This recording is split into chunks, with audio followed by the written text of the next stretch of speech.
Greetings from the Long Island Sound podcast. Welcome to the show. Please rate, review, and comment on the show. And call our listener line and leave a message for our guests. Dial 631-800-3579. All right, enjoy the show. Thanks for joining us for the Long Island Sound podcast. Each week we explore new music and dive deeper with the artists and their stories behind the music. Please subscribe and rate and review us wherever you stream this podcast. Here's your host, Steve Yusko. What an interesting and intriguing conversation I had with Paul David Stanko. He's from the Midwest, from the land of Prince. He has very interesting and eclectic music, and we learn a bunch about how he pulls it all together. Let's take a listen to his song, Superhuman.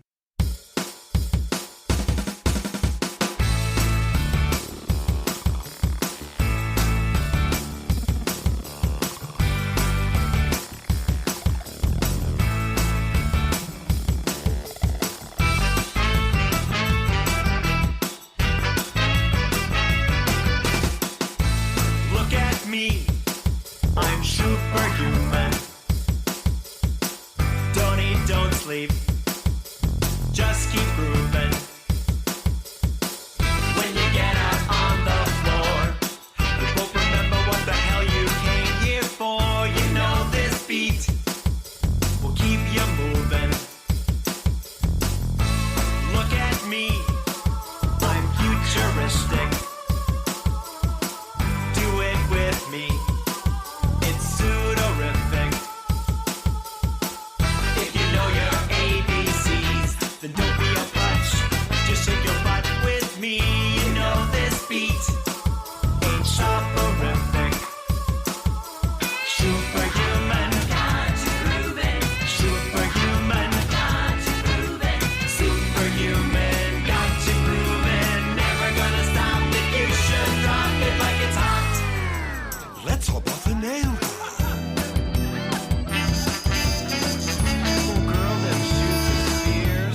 What's the square root of pi? Coconut cream! Living the dream.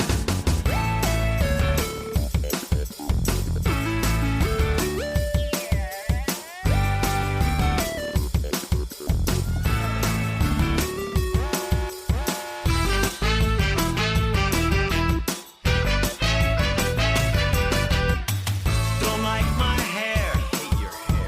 Quit your bitchin'. You can't take him to a meeting with purple hair. I've been sent to Earth to complete my mission. If I can get you to move your feet, then I get to take you home with me. If you need a beer, it's in the kitchen. Superhuman, superhuman, superhuman, got you grooving. Never gonna stop if you should drop it like it's hot. Everybody dance break.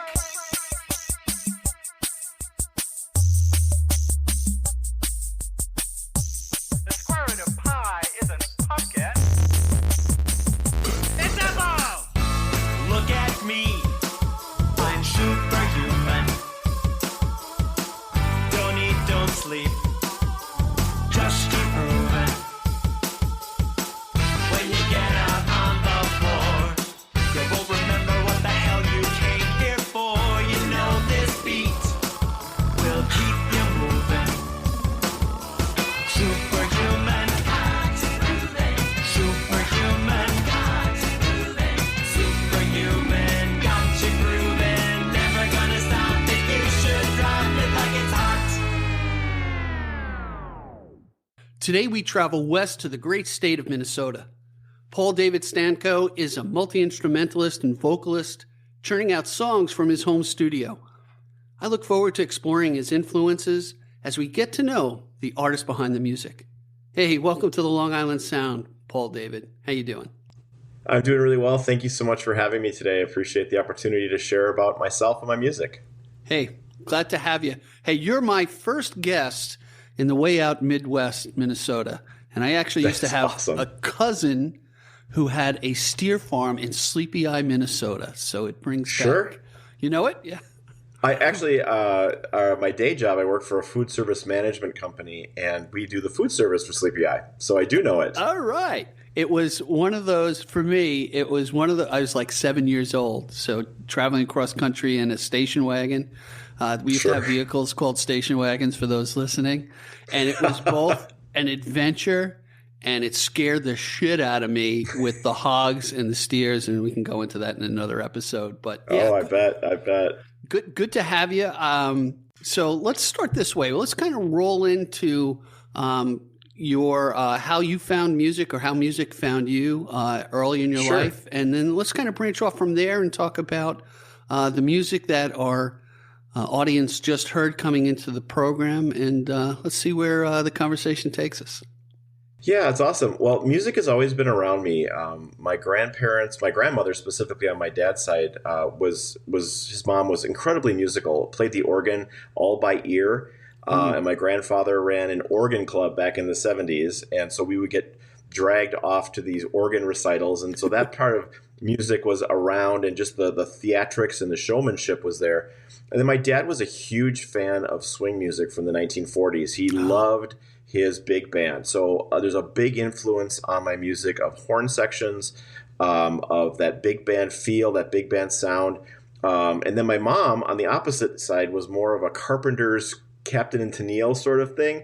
Okay. So I had this really easy listening 70s vibe going on growing up. I'm the oldest of the two kids. And so I didn't have that older influence of what we now call classic rock.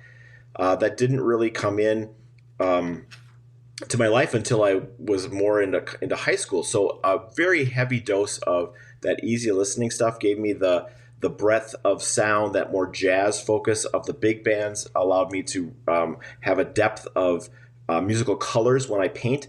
I sometimes will do basic chords, A, C, G, but a lot of times there's the 7 and the 9 to give it that lush texture and color that I grew up with, and I just absolutely loved doing it. Then I went into high school. I got into music in choirs and in bands, playing instruments. Musical theater is a big influence in myself. I acted a lot in high school. And in fact, to this day, I still do musical theater drumming. And in fact, I'm doing a show this month, Striking 12, which is a pretty cool take on the Little Match Girl. So I keep doing that, and that keeps my reading chops up. That keeps my percussion chops up. Because drums are my main instrument. So I went to college and got a degree in percussion performance. I was going to be a classical marimbist. And if anyone doesn't know what a marimba is, it's like a bass xylophone. A beautiful sound, beautiful texture. But I was 21 and I had a purple mohawk, and that just didn't seem to be where things were going to lead me. And so music has always been part of my life, but it wasn't really the main way to make my bread and butter. But I always was performing in churches, in theaters. I had a couple of bands. I play a lot with my friends who need a drummer, but really just kept that spark, that muse going. Then we came into the pandemic, and the world shut down, and my day job furloughed me. And I had this music software that I'd been sitting on my computer for a while. I had done just a few little things with it. And I decided, I had all this free time, I was going to really dig in and learn how to do home recording. And so everything that you're going to hear today, other than Superhuman, which I recorded with in an actual studio, is all been recorded here at home. I'm playing 90% of the instruments. I have a guitar player who does the guitar parts for me, who's way better than I am. I could play guitar, but it's not that pretty. Right. So really digging in and investing when I had that free time reignited that passion to share the music that I've created with the world. You know, it's interesting. As I was listening to your music and looking at your influences, what really struck me is exactly what you said as far as the influences of Broadway and shows and swing and what have you. I recognize that in the sound of your voice and your vocals on your music. So that brings me to the question: how did you find your voice in music? Like, how did you come to putting the different flavors together to what you've just put down on tracks? Yeah, so great question. Each person that writes and creates music does so obviously with their own voice and from their own pattern and process.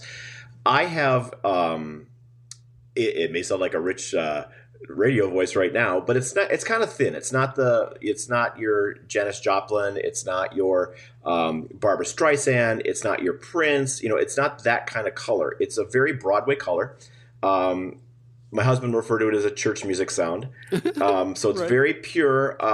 Because of theater, because of choral music, I also learned to enunciate. So a lot of times and that kind of gives it a Broadway flair, because as you're performing in a show, you want the audience to understand what you're saying. And that kind of is ingrained in who I am. So that colors some of my texture. I have to learn how to slur and do things differently. Like, for example, when I was recording Superhuman, and I recorded that with Matt Fink, who is Dr. Fink of Prince and the Revolution. We were in the studio recording a certain line, "If you need a beer, it's in the kitchen." And he was very specific in what he wanted to achieve with that sound. And so I had to say kitchen.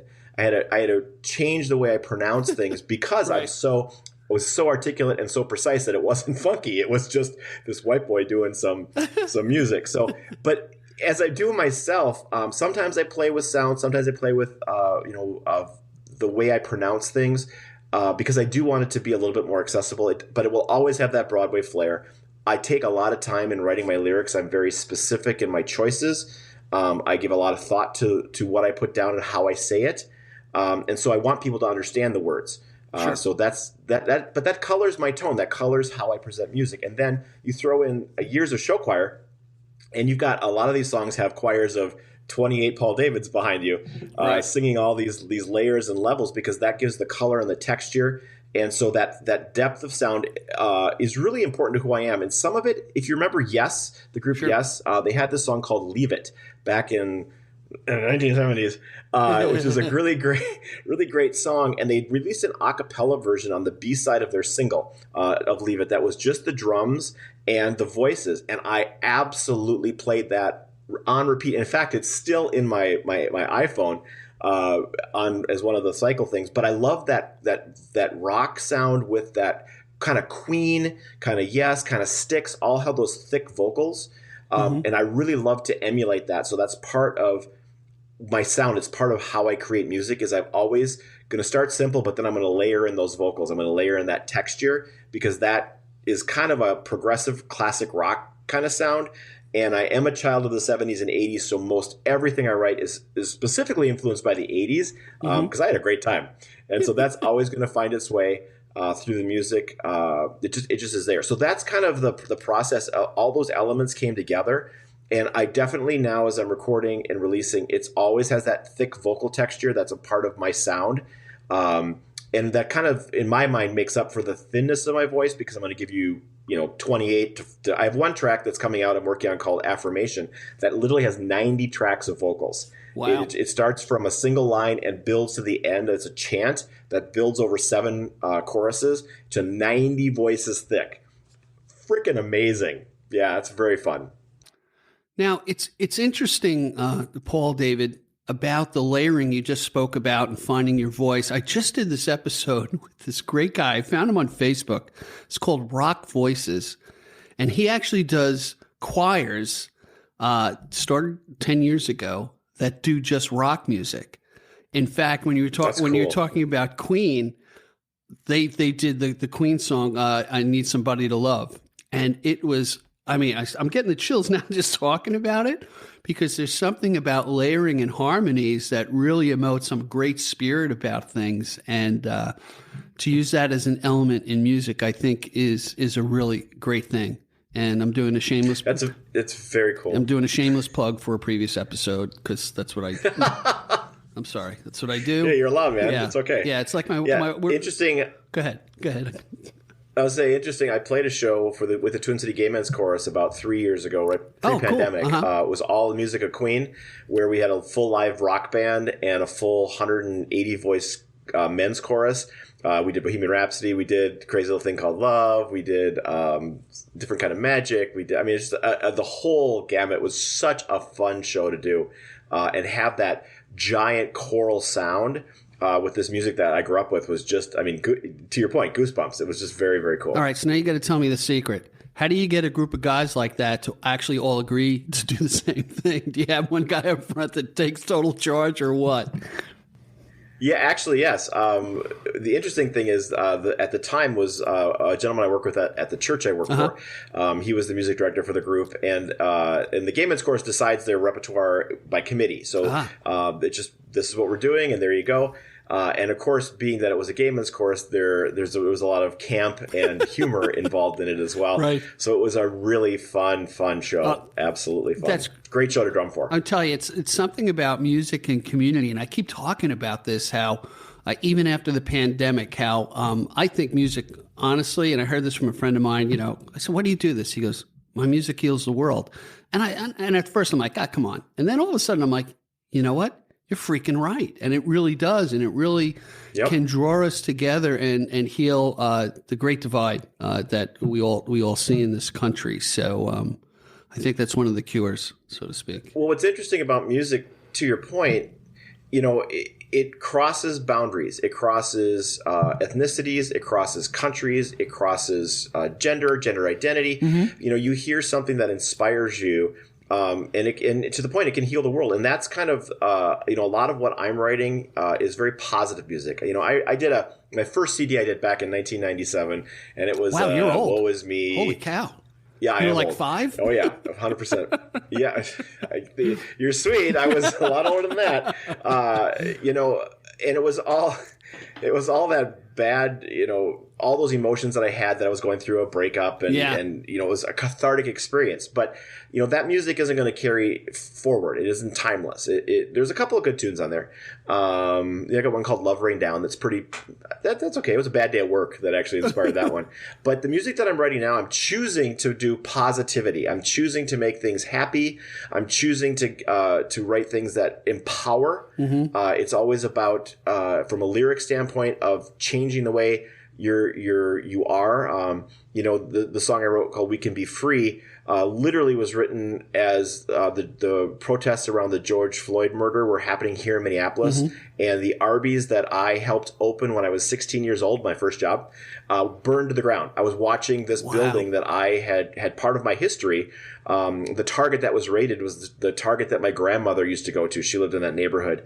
To watch that just be burned to ashes, there would need to be a better way. And I believe there's a better way. I believe there's a more excellent way. Mm-hmm. And so We Can Be Free is all about, if you change your mind, if you don't see things the way people want you to see them, you can make a better world. We really have to choose to embrace that positivity. And as music does, it shows us that there's more in common with each other than there are differences with each other. Yeah. I think that's an important part of music, and it can do that, and it can do it in a way that isn't threatening. Because if I stood on a podium and told you that, you'd be like, yeah, it's whatever, it's not there. But if you're dancing it and you're living it in your body, you're incorporating that message into who you are. I think that's a powerful way to change the world. Right. And conversely, I was thinking about when you're younger and we write emotional songs about angst and lament, the blues and what have you, it does make a connection, because I think with the audience, at least for me, I can only speak for myself, is, wow, mm-hmm. someone's going through something I'm feeling right now that I probably can't emote as well in music. But then, like any lament, even like in a psalm where it starts out, hey, Lord, things are crap, but I still look. Right. But they usually end up with, "Hey, I still look to you, and you're still solid."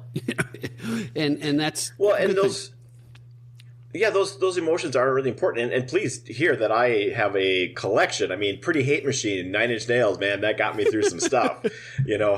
Alanis Morissette, Jagged Little Pill got me through some stuff.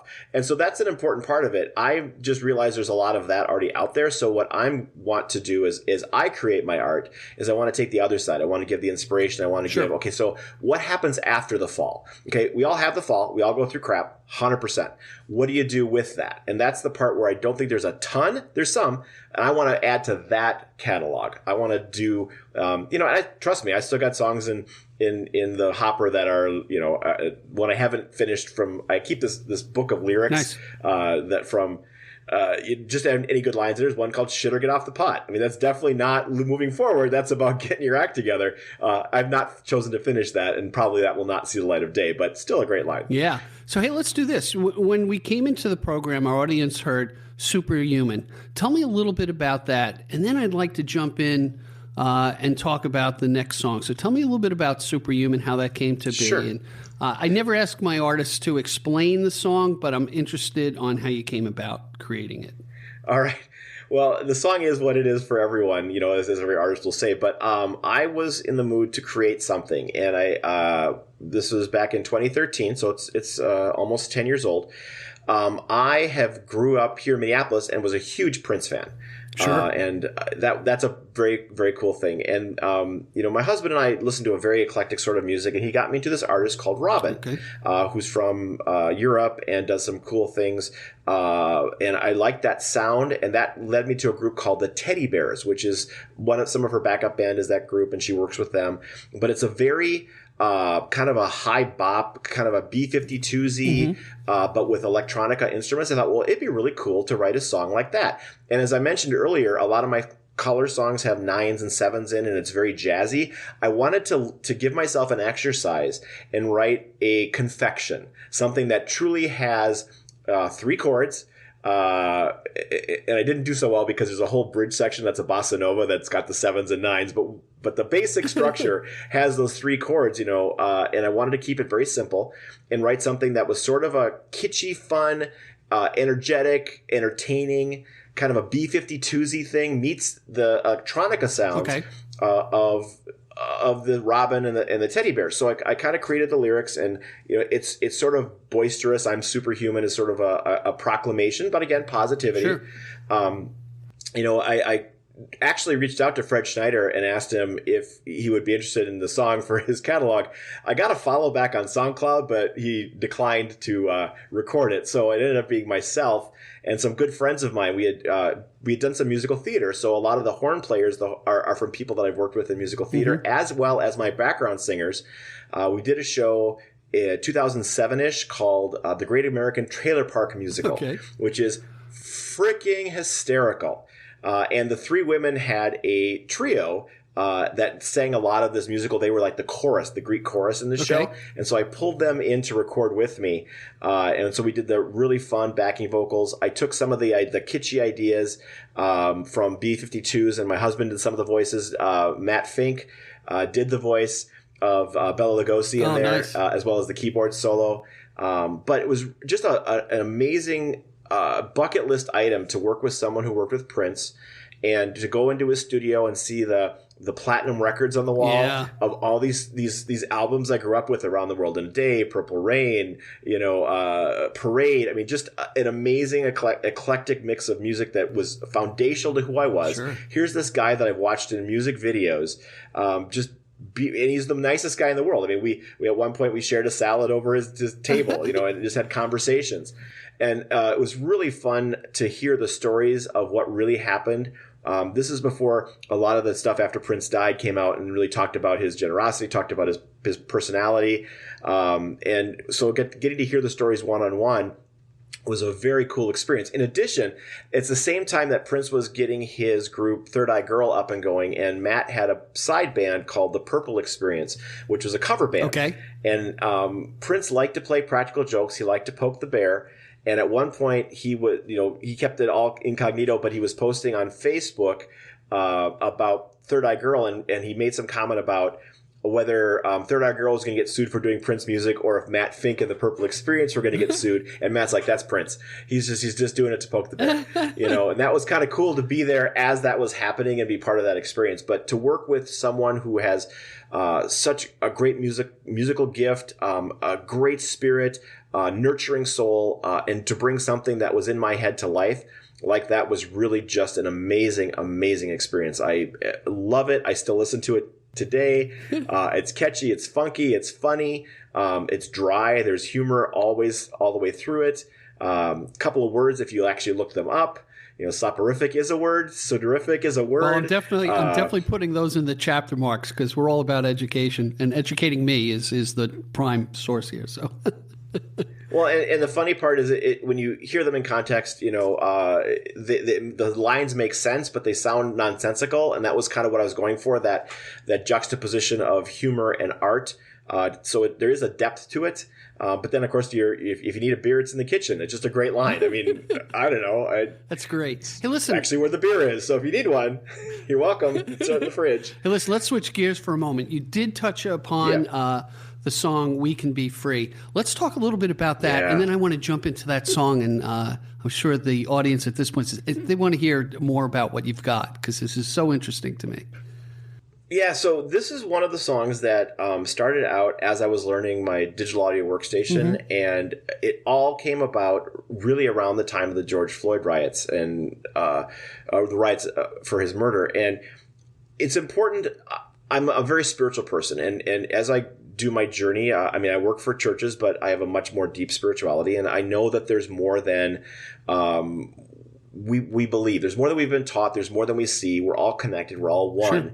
And if we really understood that and changed our mind, we can change the world. And so that's the basis. And I was looking at the political landscape, and there were, there's, see that clown behind the curtain may refer to someone specifically. It may not. Right. I'll just leave that there. And I just was looking at that and seeing that, we have to put aside our political differences. We have to put aside those things that are separating us and rethink how we live life. And if we do, we can be free. We can free our minds. We can have a new thought, and that new thought will change the world. I use the line, we are part of the revolution. We're part of the change. We need to be the change we want to see. And that's really the background for the text in there.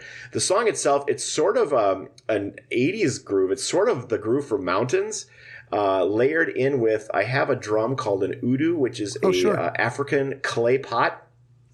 And I ran that through a processor. And so if you hear it from a distance, it's a very soft instrument, but when you mic that thing and give the resonance to it, it's a gorgeous sound, and it's a deep thum that you really can't get anywhere else. So I recorded that and threw it into a loop. So as the song progresses, there's depth to the udu groove, joins with the Mountains groove, for lack of a better phrase. And it's not the same groove. It's a completely different groove, but it reminds me of that. So I'm just going to, no copyrights there. I checked. I made sure. But you throw that with it, and a cool, fun, jazzy bass line. And then one of the guys who played with me on the Queen show, who I met through musical theater, Alex Mayers, is a phenomenal guitar player. And he does 90% of my guitar work. And he's just a monster player. And so we really took this song, and we had just finished the Queen show a few years back, and so that was in our minds. And as I'm layering these vocals, it's reminiscent of Bohemian Rhapsody. My instructions with him, we kind of co-wrote this, is he has the guitar line that comments back on the vocal line. So it's kind of like two players doing a little dance, and then it definitely has that Brian May Queen sound. And you get to the end, and it's just this stack of guitar parts, this stack of vocal parts that just are a monster. And it's all about we can be free. All right. We can be free to change our minds, change the world. You've set a high expectation. So let's do this. Let's jump in the song, and then we'll regroup after everyone gets to hear it. So I look forward to it. Let's listen to We Can Be Free. We'll be right back after the song.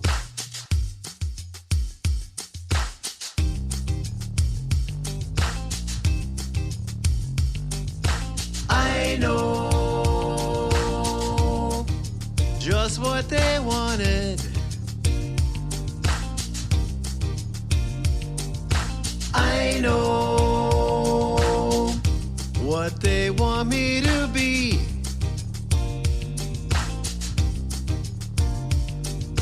Things are not what they seem to be. Recognizing this will set us free.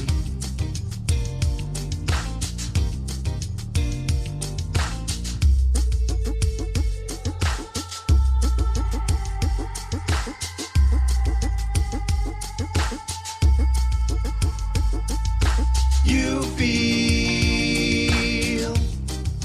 trapped in confusion. You see what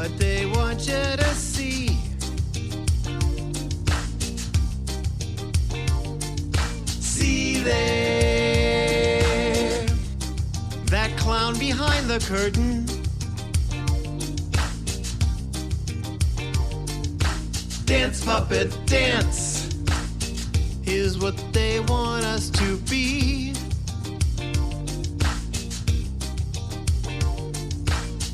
We are part of the revolution. We have the power to change. Can you picture the dawn of a new day? Do you feel alive in this place? We can be free. We can be free. We can be free if we open our minds.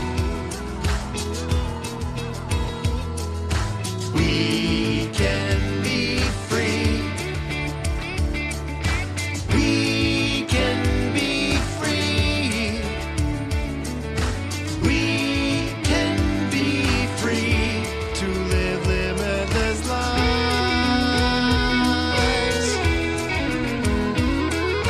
It starts with a spark of potential.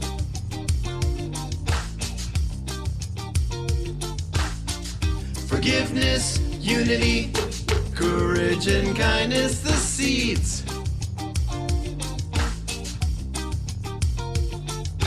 It grows person by person, with just one voice. Love and empathy can breed.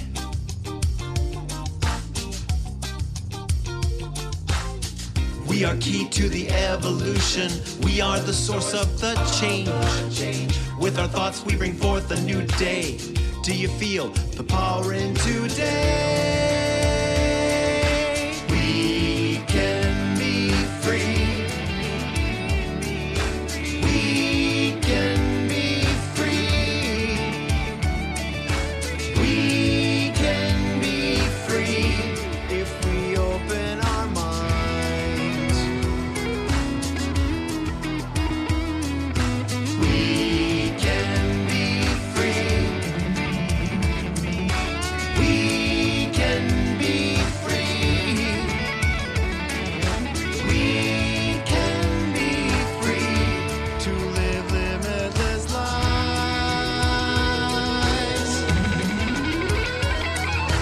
We can be free. We can be free. We can be free if we open our minds. We can be free. So, Paul David, that was a really great song. I really appreciate you Thanks. giving us the nuances and influences in the song. That's what I love about talking to singer-songwriters and the things that we may not realize that are really put into taking all these different ingredients to create a song and your thoughts behind it. So I really appreciate that. One of the things that struck me about being the change, right? I'm just going to tell you a little story. I was in Charleston, South Carolina with my wife, and we went on this Gullah tour. Gullah is actually a British Creole, right? And this black gentleman gave a phenomenal tour of Charleston, which is Charleston, South Carolina, great city. Mm-hmm. You may recall that at the AME church, there was a guy who came in and shot up a bunch of people in the church. Yep. And this gentleman told, and this line, the hair's raising on my arms right now, it had a couple of lines that really struck to my heart. And he said, you know, this guy came in here planning to create a race riot. He said the thing he didn't realize is we're all interrelated down here. Yep. And that kind of hung with me in that if we're going to be the change, our influence should be, hey, you know what? You're my brother. You're my sister. We're humans. We're all created in the same image. And we have to remind each other and ourselves, especially when we look at other, put that in quotes, which I think leads us down a dangerous road. So anyway, I was kind of struck by what you were saying about being free. And that's absolutely true. And in the song, I've given you the key. Forgiveness, unity, courage, kindness are the key. And there's also a hidden message there for anyone who likes to dig and find hidden things. But it really is. It's about forgiveness. It's about unity, about getting together, the courage to make the change and the kindness to one another. And having that compassion and that forgiveness is key. And, the more people that remember that, there'll always be those that are trying to instigate that violence out of their own insecurity. Sure. And if we can retain those key principles, it can change the world. Right. So if you look at the violence in speech, and we're in the political season right now, and you can see it left and right, and we're aghast of how people comment. It's almost like I'm going to shock in order to get on the news. So you're happy to talk about me no matter what the hell I say. But I think the opposite side of the coin is the conversation we have with music to bring back that kindness is key to healing the world, and circles back to how music can heal the world. It really yeah, amen. Absolutely, it really can. Absolutely. So, what are we going to talk about next? Refresh my memory. We're going to talk about Sunshine After the Rain. All right, tell me about that. Yeah, so this is a song I wrote for my husband. I had met him getting out of a bad relationship, The Rain, and we came up with nicknames way back in the day. I mean, we're on our 16th anniversary this year. So, thank you. And his nickname for me, or my nickname for him, was Sunshine. Okay. And so he had been chiding me that I'm writing all this music for everyone else in the world, but where's his song? Where's his song? Right. So one day I decided I was going to the inspiration struck. And, everyone writes music a different way. For me, this chord progression was based on, we talked about Robin a little bit. She has a song called Honey. Okay. And I was just playing around with those chords because I was trying to figure out a new direction I was going to go musically, and I kind of liked it. And then I took it in a completely different way. And there's this really bizarre descending minor pre-chorus section that just was like, that's cool. I'm going to keep doing that. And then I started throwing it together. I was playing in my station, so there's a couple of loops, and then I put live percussion over it. Almost everything I have has myself playing all the percussion, well, almost all the instruments, but right. I'll use loops in a capacity, but then I'll loop live percussion over. Sometimes the loops come out, sometimes they stay in, or they just become very soft in the mix, depending for a texture thing, because I like the different texture.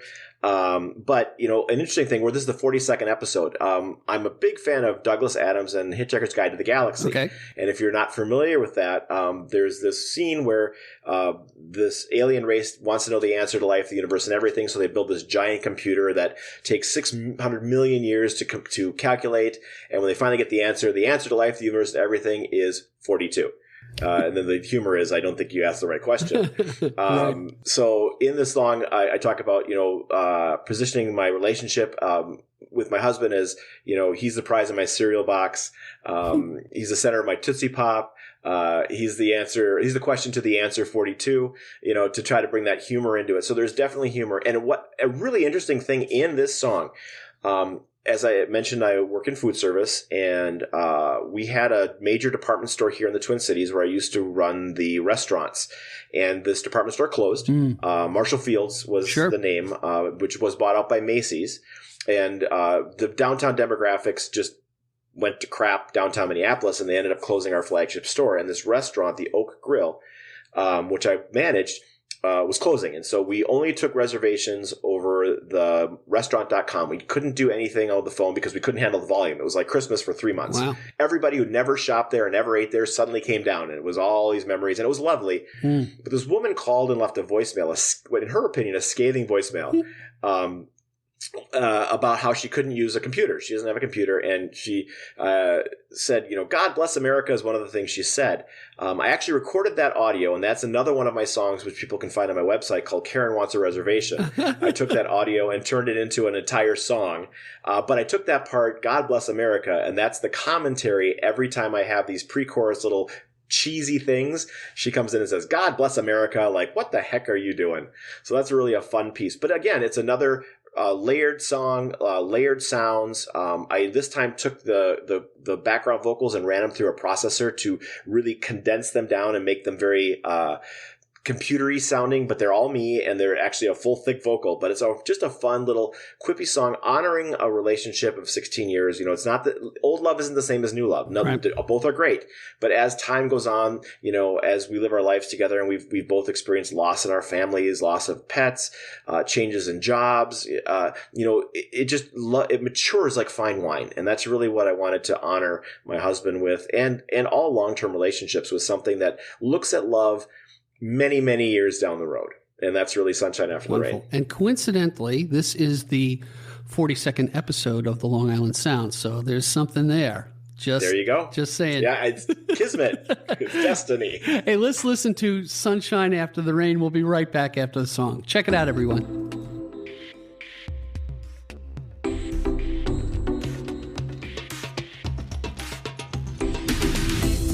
Should we have seen this coming? Should we have known? Should we have known? Of all the planets in your orbit, could you feel my drone? Feel my drone? Was it you that found me, or the other way around? That first date, it wasn't a date. I don't know what you saw. You're the prize in my cereal box. You're the center of my Tootsie Pop. Now we have been together for quite some time. Quite some time. All the changes we've gone through in our shared life cause me to love you more and more. More today than yesterday, and all the days before. You're the surf on a perfect day. You're all those things I shouldn't say. You are my sunshine after the rain. My only sunshine after the rain. Your smile is a rainbow after the rain, breaking through my darkest day. When the world seems against me, I think of that smile. Think of that smile. And that mischievous sparkle that lives in your eyes. When I'm with you, I'm happy. You always make me laugh. My love, I'm so honored to be your other half. You're Shakira when she shakes her hips. You're this pithy, clever little quip. You are my sunshine. Sunshine after the rain. Your smile is a rainbow after the rain, breaking through my darkest day.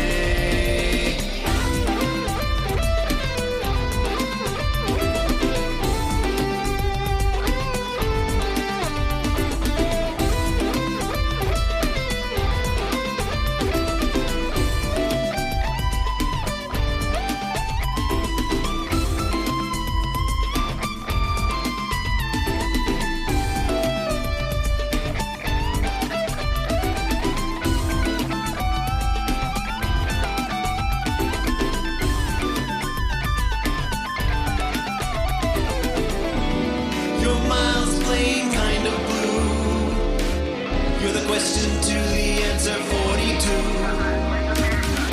You are my sunshine after the rain. My only sunshine after the rain. Your smile is a rainbow after the rain, breaking through my darkest day. You are my sunshine after the rain. My only sunshine.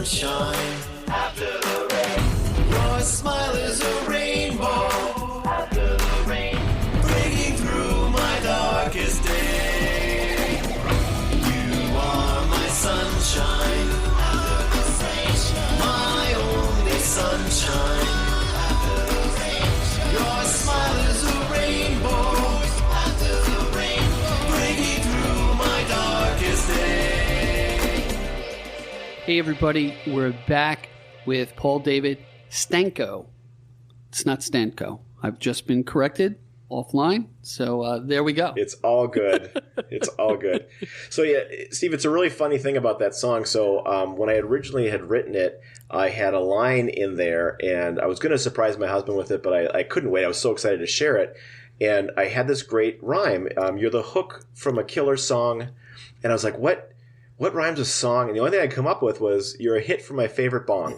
And he's like, get that out of there. We don't smoke pot.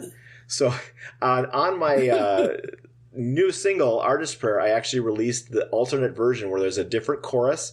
And I put back in that line because I think it cracks me up every time I hear it. So you want to catch catch the edgy market, It's okay. Exactly. I mean, so that would play in New York very well. And it does well on the gay charts as well. The alt version is doing better than the actual release. Nice. So I don't know. Nice. That's great. Oh man, I tell you, I really appreciate you being on the program. I'm learning so much, especially about the way you're putting these ingredients together in the song. So thanks for elaborating on that. I think it really helps us. Steve, my pleasure. And it influences people. So let's talk about where we're going to go next. The next song in your music. Yeah, so as I mentioned, I released the alternate version on my new single, Artist's Prayer, which is a really interesting song and story in and of itself. I mentioned earlier that I collect, and I recommend anyone who's a writer, and you probably already do if you're doing this, but for those that are starting out, save all of your little thoughts, save all of your things in a binder, and you never know when you're going to look for something. I don't remember exactly what I was working on, but I needed a line, I needed something, and I was going through my folio, a very thick folio of lyrics and ideas and thoughts, and I came across something that I had written in 1993, and I was reading through this prayer, and I'm like, damn, this is actually good. The lyrics it's done, but it doesn't have any music to it. And so I was sitting down and I was just playing at my piano, and I came up pretty quickly with a groove, and the lyrics just fit. And it really is an ode to that thing that all creative people do when you sit and you stare at a keyboard, when you're looking at a blank canvas as a painter, you're looking at a blank screen as an author, or an empty stage as a dancer. You really dig into your soul and ask, give me something to say. Right. Fill me with something. And as we were talking about earlier, because I know I can change the world. I want it to be something important. I want to see the world through an artist's eye, which is, art is designed to show you reality, but from a different perspective, to maybe open you up to seeing things a different way. And that's very important to how I write my music and choose my lyrics. I always want to show the world from a different facet, a different angle. And that's really what this is. It's a prayer to source, to universe, to God, pick your word, to give me something to say, give me a chance to bring something of value. And again, in typical Paul David style, it's layered with thick vocals. I went with there's a couple different versions that I played through, but when I was working with Alex, my guitar player, we talked about a really consistent, almost chant-like drone. So the guitar part comes at the end, and it's slow. It's like 40, 50 beats a minute. I haven't looked in a while, but it's slow. But it has a lot of undercurrent rhythm, and there's a lot of texture and things, but it has that drone, that meditation. And, those of us on a spiritual path know that meditation, that repetition helps put you and open up your theta waves, your delta waves, and get you out of your head and can open you up to new things. And as an artist, that's the space we create. So that was a conscious choice in how I structured the song. Layered with these, back to my jazzy 9 and 6 and 9 chords, 7 chords. They're just these thick layers of color and sound, and then it doesn't really have a chorus actually. This is just verse upon verse, and then it breaks into what I call the bridge, as the notes drip from my lips into a pool of sweet sound. What a cool lyric! The pool overfills the hollows, the cup of my soul where all my sins are drowned. This is my forgiveness, and then it goes out to the world. That is just. I love the lyrics. I love the texture and color and thickness that's in that part of the song. It just was a really fun thing to do, really meaningful, powerful, with the intent of helping explain to the world what we as artists go through in that creative process. It's interesting when you talk about how it's layered with no chorus, just lyric upon lyric. It's exactly like a psalm. When you think about it, it's very, I don't know all the psalms, but it's very rare that you have, quote, a chorus. we plug choruses in the modern day language, but it's verse upon verse. So that's really interesting how scripturally it plays into it, at least in my humble opinion. I agree, and I don't think you notice that there isn't a chorus. Right. I mean, the chorus becomes the oh, I'm praying for you. Oh, I'm singing for you. Oh, I'm painting for you. Oh, I'm dancing for you. That's how each verse starts, and really has that. That's the hook that will get you in. That's the part that, like a chorus, is that repetition that makes us feel like we're home. That we're now we know where we're at, and so that's the hook that brings you in to each of the little sections, and it goes through all the different arts. I think I touch upon everything. Great. A little bit, yeah. All right, so let's let the audience listen to Artist's Prayer. We'll be right back after the song, everybody. Check it out.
For you,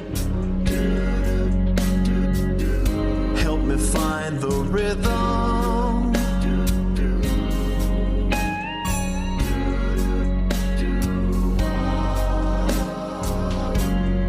Oh, I'm painting for you. Help me find my artist side.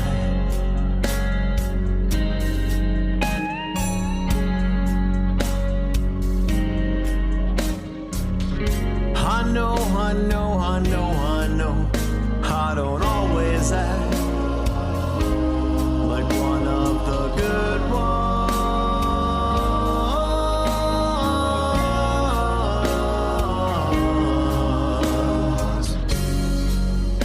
Inspire me all the same.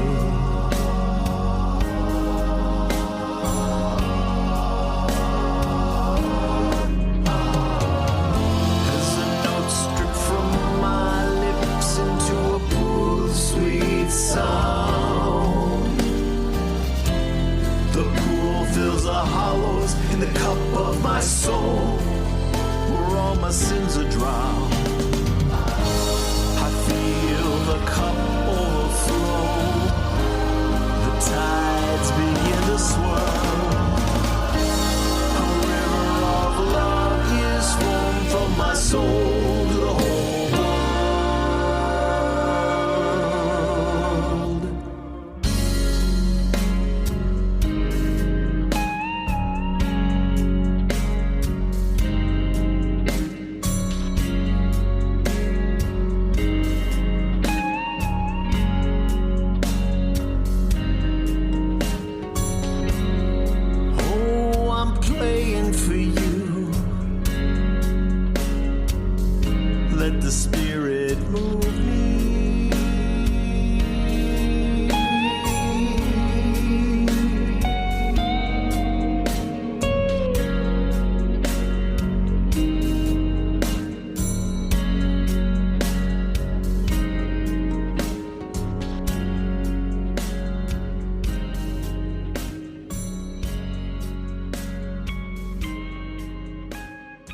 Hey, everybody, we're back with Paul David. I'm telling you, what a plethora, and I actually said plethora without a P pop on my microphone, I hope, of information and really eclectic music. And I say that with love in a good way, and great background on how you put it together. I think this is really going to provide the people who are listening to this podcast with some new creative ideas, which I think is great. So I love that you use the word eclectic. I really do. I just want to just jump in and say, that's part of it. If you think about your playlist at home, you've got every kind of music, and as a musician, I play all kinds of music. And so I strive for never having my stuff sound the same. Right. There's a link to it. You can hear the colors that are the same, the vocal, the layering of vocals, but I want it to be eclectic. That's part of what I really want to do. So thank you for acknowledging I said a that. Nice thing. Thank you. You did. So tell me, good for you. What does the future hold? What direction are you going in? What do you have coming up? So in the near future, I'm actually drumming for a show here in Minnesota by a company called Minneapolis Musical Theater called Striking 12. It's a very fun show about a take on Little Match Girl. And I get a singing drummer part. Ooh. I have actually a solo called Gotta Give the Drummer Some, which is just an amazing, I sing, I drum. I don't usually get to do the same thing at the same time, so I'm super thrilled with that. Well, let me ask you, how did you weasel that into the program, or is that part of the program? It's part of the show. They reached out to me. Because, when a drummer steps up and says, hey, I got an idea, usually that's the last time the drummer was playing in that particular group. Correct. Exactly. Yeah, no, this company I probably played, I had the number at some point. I played like 30 different shows with them over the last 12, 13 years. It's where the Great American Trailer Park that I mentioned earlier was part of that same theater company. They do lesser known shows specifically, so it's going to be really, really fun. I'm also working on a couple of tunes. I mentioned Affirmation. I'm working on the mix for that. I actually recorded that over a year ago, but the time wasn't right to quite release it yet. I think it's one of the most positive songs in the entire world. And I'm just waiting for the right time. I'm still tweaking the mix and then going back and looking at parts of it and re-recording because the time isn't quite right. My next real recording project is going to be a big band song. The clean version would be I've Got to Unwind Myself, which talks a lot about, I learned things when I was younger and I somehow messed up those lessons as I got to be an adult. And now I need to go back to that mindset, not being a kid again, but being free of the baggage that I've put on myself, free of the baggage of self-esteem, free and open in my sexuality, free and understanding that I got to care about only the things that really matter instead of all the bullshit in my life, which is actually a line. So I'm working on creating that as well. Wait a second. You said that was the clean version. All right. What's the other version? The actual title is "Gotta Unfuck Myself." I love it.